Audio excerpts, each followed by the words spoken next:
Hi guys, welcome to we learn. വർഷം 1633. റോമിലെ കത്തോലിക്ക സഭയുടെ ഒരു മതവിചാരണാ മുറി. ആ മുറിയിലേക്ക് വാർദ്ധക്യ സഹജമായ രോഗങ്ങളാൽ അവശനായ ഒരു 70കാരൻ കടന്നു വരുന്നു. വാർദ്ധക്യത്തിൻ്റെ അവശതകളാൽ കഷ്ടപ്പെട്ടിരുന്ന ആ മനുഷ്യൻ വിചാരണാ മുറിയുടെ ഒരു മൂലയിൽ തടവുകാരനെ പോലെ ഭയപ്പെട്ടു നിന്നു. ആ വയോധികന് നേർക്ക് അവർ ഇങ്ങനെ ആക്രോശിച്ചു: തിരുത്തി പറയുക, തൻ്റെ കണ്ടെത്തലുകൾ തിരുത്തി പറയുക.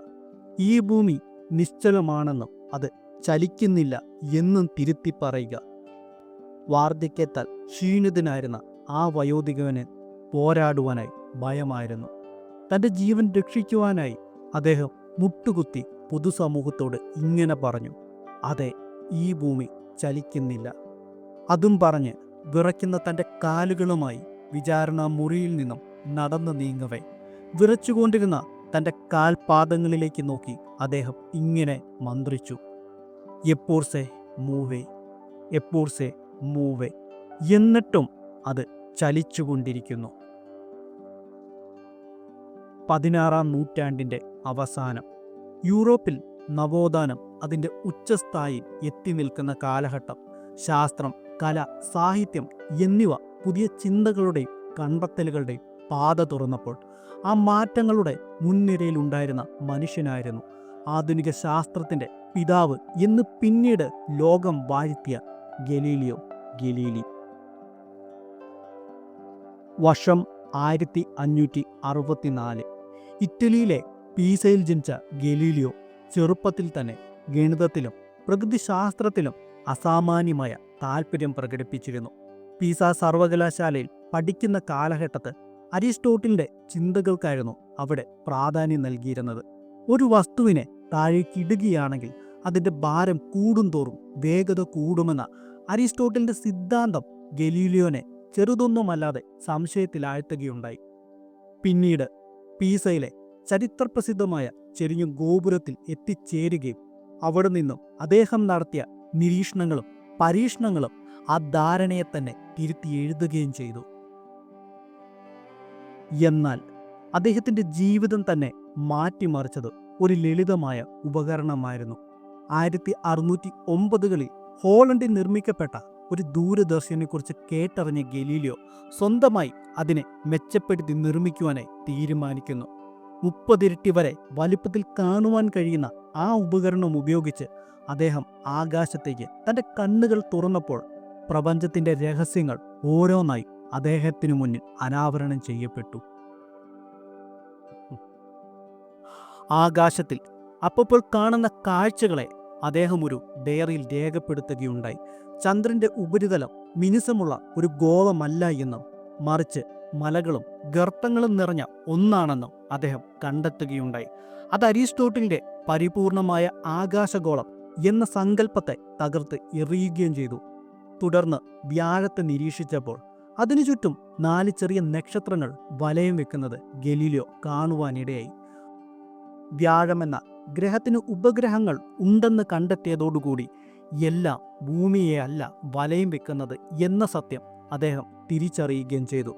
തുടർന്ന് ശുക്രന്റെ വൃത്താകൃതിയിലുള്ള ചലനങ്ങൾ നിരീക്ഷിച്ചപ്പോൾ അത് സൂര്യനെ വലയം വെക്കുന്നു എന്നും അദ്ദേഹത്തിന് ബോധ്യമാകുകയും ചെയ്തു. നിക്കോളാസ് കോപ്പർനിക്കസ് മുൻപോട്ട് വെച്ച സൂര്യകേന്ദ്ര സിദ്ധാന്തം അഥവാ ഹീലിയോസെൻട്രിക് തിയറി ശരിയാണെന്നും ഈ കണ്ടെത്തലോടുകൂടി ഗലീലിയോ ലോകത്തോട് വിളിച്ചു പറഞ്ഞു.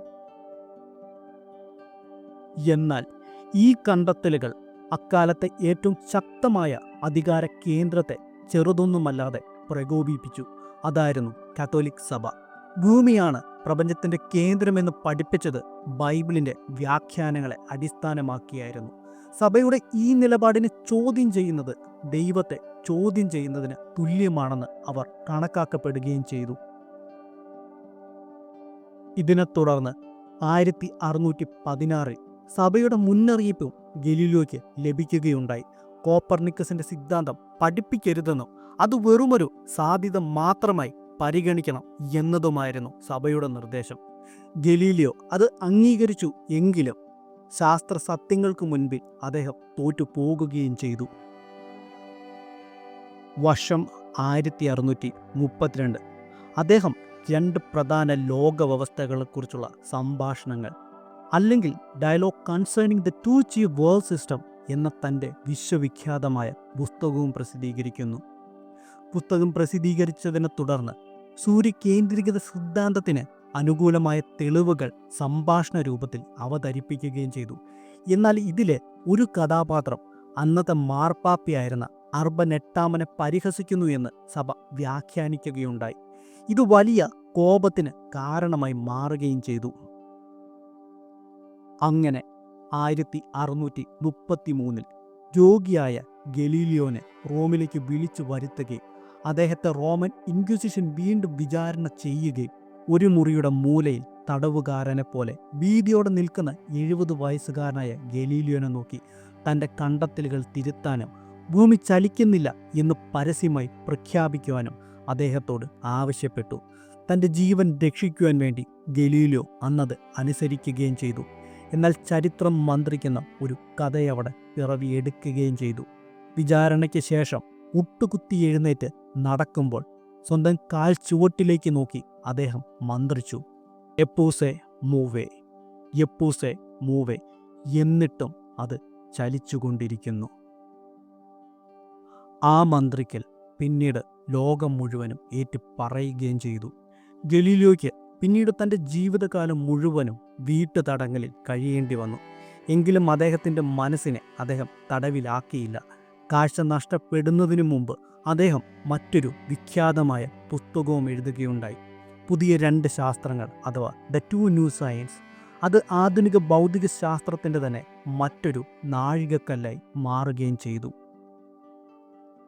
അങ്ങനെ 1642 ഗലീലിയോ ഈ ലോകത്തോട് വിട പറഞ്ഞു. എങ്കിലും അദ്ദേഹത്തിൻ്റെ സത്യങ്ങൾ വിജയിക്കുക തന്നെ ചെയ്തു. നൂറ്റാണ്ടുകൾക്ക് ശേഷം 1992 കത്തോലിക്ക സഭ ഗലീലിയോട് ഔദ്യോഗികമായി തന്നെ മാപ്പ് പറയുകയും ശാസ്ത്രീയ സത്യങ്ങളെ അവഗണിച്ചത് ഒരു തെറ്റാണെന്ന് സമ്മതിക്കുകയും ചെയ്തു.